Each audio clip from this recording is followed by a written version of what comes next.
We once again reached out to Illinois State Police, Peoria Police. We were hoping for the chief and the Police Community Relations Board, and we only got limited digital responses.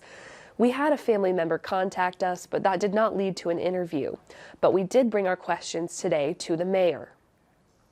We've previously reported that at 5 in the afternoon Tuesday, 41-year-old Brandon Lewis was allegedly swinging a bat at officers, hitting one.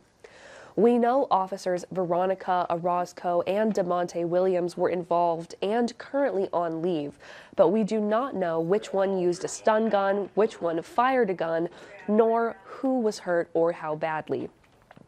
Both officers are on critical incident leave, standard procedure for an officer-involved fatal shooting. We asked Mayor Rita Ali to weigh in on camera. Okay, no comment on that one. Our remaining questions include why information about the shooting was released more than 5 hours after this all went down, and how we never heard it, even with a new police scanner. PPD said in a statement their relative silence is due to a recent change in Illinois State Police policy, requiring the state agency handle media communications, though we have no direct answers from ISP on when this policy was put in place.